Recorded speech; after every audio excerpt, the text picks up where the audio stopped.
आऊज़ बिल्लाहि मिनश शैतानिर रजीम। बिस्मिल्लाहिर्रहमानिर्रहीम। अल्लाहुम्मा सल्लि अला सय्यदना मौलाना मुहम्मदिन व अला आलिहि व सहबिही व बारिक वसल्लम। तमाम तारीफ़ें अल्लाह रब्बुल इज़्ज़त की हैं जो तमाम जहानों को पालने वाला है, जिसकी तमाम जहानों में बादशाहत है, जो हर चीज़ का हकीकी मालिक है। नाज़रीन किराम, ये आप देख रहे हैं कि गुड़ बनाने की जो पाको हिंद की सकाफ़त है, एक कदीम सकाफ़त है। कदीम दौर से ही इस गुड़ को तैयार किया जाता है गन्ने के रस से, और इसके अफ़ाल व ख़वास से कदीम ज़माने से ही लोग इसको जानते हैं। नाज़रीन किराम, तमाम अज़ाओं को ताकत देना, ख़ास तौर पर क़ुव्वत हाज़म को तेज़ करना और तमाम बलगमी वारही अमराज को दूर करना इस गुड़ का ख़ास काम है। कदीम तरीन दौर से ही लोग इसके अफ़ाल व ख़वास को जानते हैं। अफ़ाल व ख़वास में नाज़रीन किराम, ये पेशाब आवर यानी बंद पेशाब को खोलता है।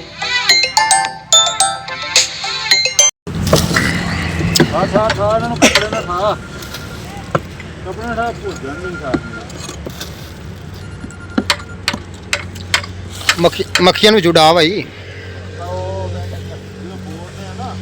हाँ ठीक है। ये पाको हिंद की मशहूर चीज़ है। गुड़ को देसी तौर पर तैयार किया जाता है और ये कदीम तरीन तरीका है। गुड़ अफ़ाल व ख़वास में तमाम अज़ाओं को ताकत देता है, क़ुव्वत हाज़म को बढ़ाता है और ग़िज़ा को जुज़्वे बदन बनाता है। मजाज में गर्म व तर दर्जा दोम में इसको तस्वर किया जाता है और ये खालिस गन्ने के रस से तैयार किया जाता है और मौसम सरमा के शुरुआत में इसको कसरत के साथ लोग इस्तेमाल करते हैं।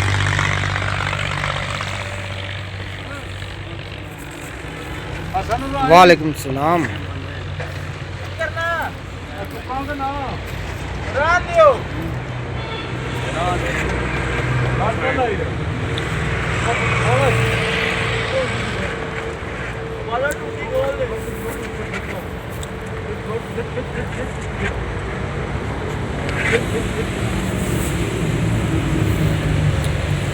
गन्ने का रस एक बड़े से कड़ा में डालकर और नीचे आग जलाई जाती है, जिससे ये रवायती गुड़ तैयार होता है।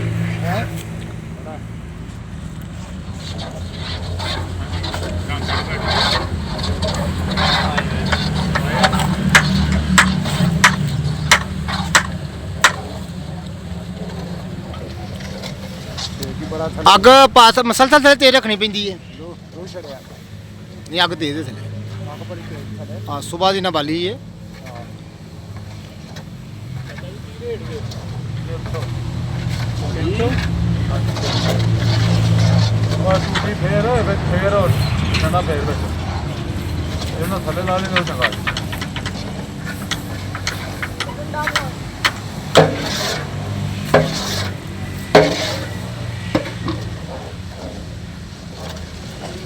फिटा मुझ तेरे तेन करे भैन चो आखा फेर टूटी फो ठोड़ ठहरों और जो ना आए फड़ इधर करा पर छोड़ दूं पर छोड़ गंद में पर छोड़ ना होता कंजर फड़ नु पर लाज ना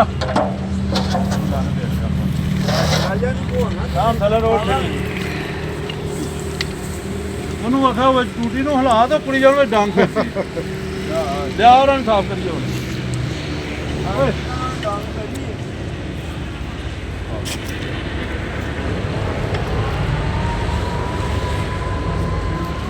तो थले रोड़ा बच्चों मक्खियाँ फाड़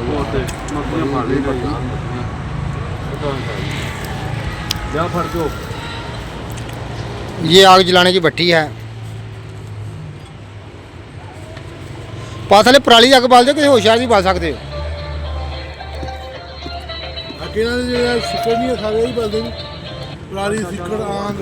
अच्छा चूरा इकट्ठा करके ਹਲਾਈ ਦਾ ਜਾਂ ਪਾ ਦੇ ਮੇਰੇ ਤੇ ਨਾ ਘਟਾ ਦੇ ਆ ਜਾਓ ਮੈਂ ਇੱਥੇ ਆਉਂਦਾ ਵਾ ਗੁਰਦੁਆਰੇ ਬਣਾਉਂਦੇ ਪਰ ਮੈਂ ਹੱਥ ਨਾ ਮਾਰਾਂ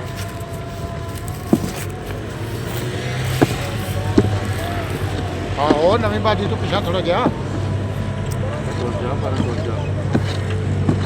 ਦੂਜੇ ਹੱਥ ਤੋਂ ਪਰ ਲਿਆ ਸੌਣਾ ਤੇ ਚੜ੍ਹਦੇ ਹੱਥ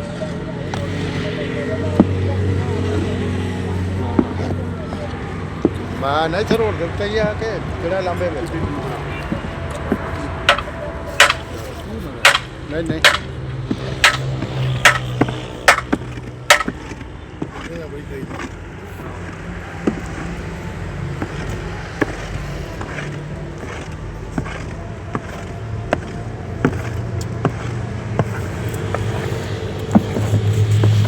ਉਹ ਰਾਣਾ ਸਾਹਿਬ ਉਹ ਜਿਹੜਾ ਪਿਆਂਦੇ ਉਹ ਬੇਲੇ 'ਚ ਜਾਣਾ ਹੈ ਉਹ ਜਿਹੜਾ ਬੁਲਾਣ ਡਿਆ ਸੀ ਕਿ ਗੋੜਾ ਆ ਕੇ ਲੈ ਜਾਓ ਉਹ ਬੇਲੇ 'ਚ ਹੀ ਹੈ ਨਾ ਬੰਦਾ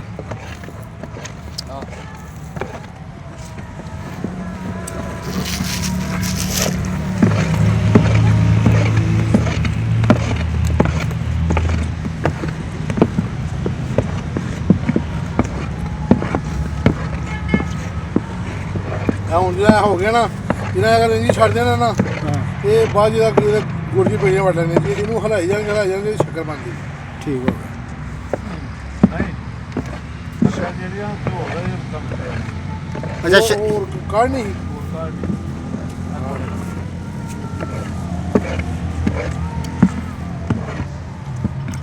ਅੱਛਾ ਸ਼ੱਕਰ ਵਾਸਤੇ ਹੋਰ ਇਹਨੂੰ ਕਾੜਨਾ ਪੈਣਾ ਹੈ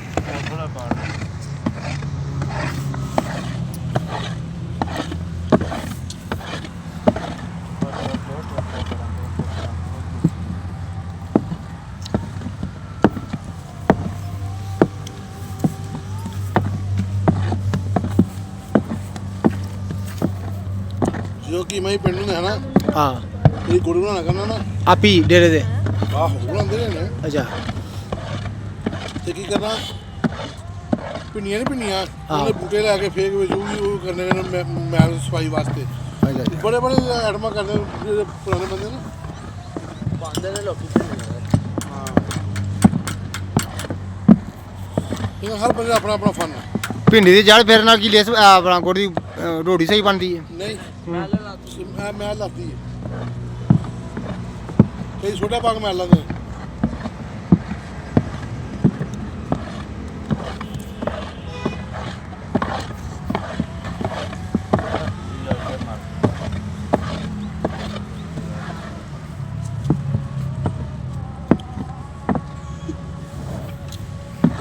ਹਲਾਣਾ ਹੀ ਕੰਮ ਹੀ ਆਇਆ ਜੇ ਹਲਾਣ ਦੇ ਨਾ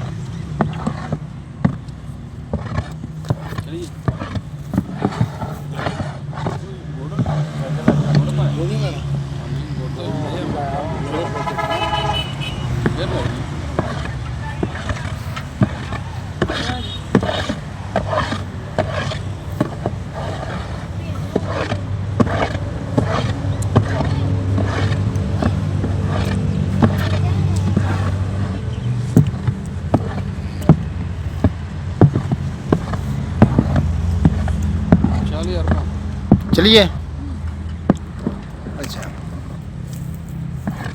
ਇਸ ਤੋਂ ਬਾਅਦ ਸ਼ੱਕਰ ਦਾ ਪੂਰ ਪਾਣਾ ਜੀ ਹਾਂਜੀ ਰੱਖ ਲਈ ਵੇਲਾ ਜਾਂਦੀ